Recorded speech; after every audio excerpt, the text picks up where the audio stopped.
Welcome to my channel. आज मैं आपसे मुंशी प्रेमचंद के बारे में कुछ बात करना चाहती हूँ।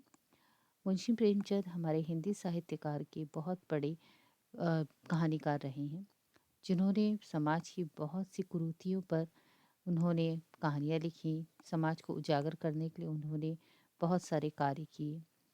उनकी बहुत सी ऐसी कहानियाँ हैं जो हमें इंस्पिरेशन दे जाती हैं और हमें सीखने पे मजबूर करती हैं और समाज की बहुत सी बुराइयों को सामने लाती हैं। तो मुंशी प्रेमचंद की कहानियों में एक कहानी है मेरे पास, कफन।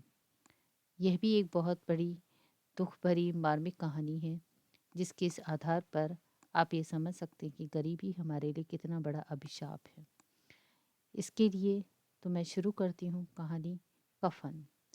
कफन मुंशी प्रेमचंद द्वारा लिखी गई एक मार्मिक कहानी है, जो गरीबी की पीड़ा और मृत्यु के समक्ष मनुष्य की लाचारी को उजागर करती है। कहानी की शुरुआत इस तरह से होती है कि ठंडी सर्दियों की रात है। एक झोपड़ी के अंदर एक बुधिया नामक स्त्री, जो कि माधव की पत्नी है, प्रसव पीड़ा से कराह रही है। झोपड़ी के बाहर माधव और उसका पति घीसू बुझी हुई उसका पिता घीसू बुझी हुई आग के सामने बैठे हुए हैं और उसकी चीखें बाहर सुनाई दे रही हैं। बुधिया अंदर दर्द से तड़प रही थी, लेकिन घीसू का कहना है कि शायद वह बच पाएगी।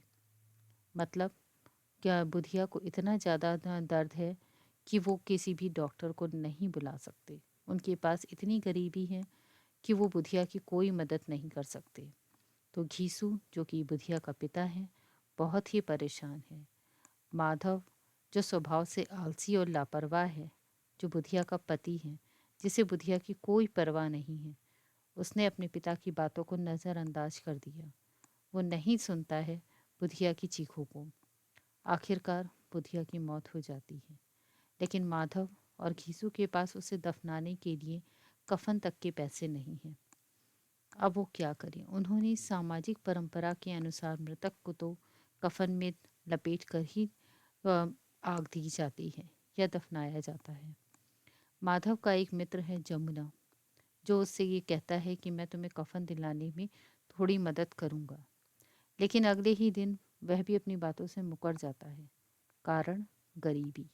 उसके पास भी उतना पैसा नहीं था कि वह अपने मित्र माधव की मदद कर सके। माधव और घीसू पूरे गांव में भीख मांगते हैं, लोगों से उनकी मदद मांगने की कोशिश करते हैं कि कोई भी उनकी मदद कर दे।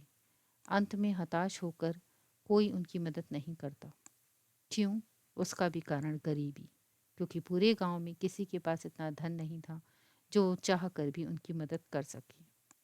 माधव चोरी करने का फैसला करता है। वह अपने मित्र जमुना की दुकान से एक साड़ी चुरा कर ले आता है और उसे बेचकर कफन खरीद लेता है। हालांकि पुलिस उसे पकड़ लेती है और उससे वो कफन भी छीन लेती है और उसे जेल की सज़ा सुनाई जाती है। तो इससे होता क्या है? इसका भी कारण गरीबी। कहानी का अंत बहुत दुखद होता है। आखिरकार बुधिया को कफन भी नसीब नहीं होता। उसका कारण गरीबी। माधव जेल में चला जाता है और बुधिया को ऐसे ही बिना कफन के ही लोग दफना देते हैं। तो इस कहानी से हमें ये पता चलता है कि गरीबी कितना बड़ा अभिशाप है। और मुंशी प्रेमचंद का कहना था कि गरीबी को सिर्फ हम एक ही कारण से ख़त्म कर सकते हैं, और वह है शिक्षा। इंसान का शिक्षक होना, शिक्षित होना बहुत ज़रूरी है। जब तक इंसान शिक्षित नहीं होगा, वह अपने आप को इस काबिल नहीं बना सकता कि वह धन कमा सके। तो इसीलिए शिक्षा का महत्व बहुत ज़रूरी है। हमें शिक्षित होना और शिक्षित करना, दोनों का महत्व समझना बहुत ज़रूरी है। मुंशी प्रेमचंद ने अपनी कहानियों में समाज की बहुत सी ऐसी बुराइयों और बहुत सी ऐसी चीज़ों को सामने लाया था, जिनको हम उनकी कहानियों में पढ़ सकते हैं। कभी कभी कोई कोई कहानी हमें इतना ज़्यादा मार्मिक कर देती है कि हम मजबूर हो जाते हैं कि हमें उनकी बातों पे, उनकी चीज़ों पे भरोसा करना चाहिए, उसमें कुछ करके दिखाना चाहिए। समाज को सुधारने के लिए समाज को शिक्षित होना बहुत बहुत ज़रूरी है। आज तो हमारा समय काफ़ी बदल चुका है। लोग और शिक्षित हो रहे हैं, अपने बच्चों को, अपनी फैमिली को, और गरीबों में भी आजकल शिक्षा का थोड़ा महत्व बढ़ा है। तो कफन कहानी गरीबी की क्रूरता और सामाजिक असमानता को भी उजागर करती है। यह दर्शाती है कि गरीबी न केवल लोगों के जीवन को कठिन बनाती है, बल्कि उनकी गरिमा को भी खत्म कर देती है। कहानी यह भी सवाल उठाती है कि मनुष्य गरीबी और लाचारी के कारण नैतिक रूप से भटकने के लिए मजबूर क्यों हो जाता है। कहने का मतलब है कि माधव आखिर जब उसे कहीं धन नहीं मिलता, गरीबी उसको मजबूर करती है चोरी करने के लिए। तो ये कहानी यह भी सवाल उठाती है कि गरीबी हमारे लिए कितना बड़ा अभिशाप है। गरीबी को यह नहीं कि हम चोरी कर से या किसी तरीके से धन कमा के दूर कर सकते हैं। सिर्फ और सिर्फ एक ही रास्ता है गरीबी को ख़त्म करने का, शिक्षित होना। तो इस कहानी से हमें यह भी पता चलता है, यह भी ज्ञान मिलता है कि शिक्षा हमारे लिए कितना महत्व रखती है।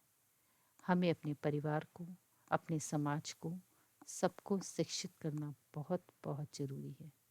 शिक्षा हमारे दिमागी संतुलन को भी बढ़ाती है, हमें सामाजिक कुरीतियों को भी खत्म करने में मदद देती है। आज हमारा समय ऐसा हुआ है कि बहुत से लोग अब शिक्षा के महत्व को समझने लगे हैं, खुद को शिक्षित करने लगे हैं, खुद के परिवार को शिक्षित करने लगे हैं, और समाज में ऐसे बहुत से ऐसे लोग हैं जो इस राह में कार्य भी कर रहे हैं। मैं उनका बहुत बहुत आभार करती हूँ, जो इस राह में लोगों की मदद कर रहे हैं, कुछ ना कुछ कार्य कर रहे हैं, और उनको बढ़ाने के लिए वो कुछ ना कुछ प्रयत्न करते हैं या सामाजिक कोई ना कोई कार्य करते हैं। इसमें उनका बहुत बहुत आभार है, और वो अपनी इसी कार्य में हमेशा प्रगति करें, मेरी ऐसी आशा है। कहानी मुंशी प्रेमचंद की है, लेकिन यह हमें समाज को उजागर करने के लिए, हमें बढ़ाने के लिए प्रेरित करती है। मुंशी प्रेमचंद की कहानियाँ बहुत ही अच्छी और सामाजिक होती हैं और शिक्षा देने वाली होती हैं। इनको ज़रूर पढ़िए। बहुत ही अच्छे साहित्यकार और हिंदी के लेखक थे वो। फिर से मिलते हैं अगले वीडियो के लिए। आज के लिए इतना ही। नमस्कार।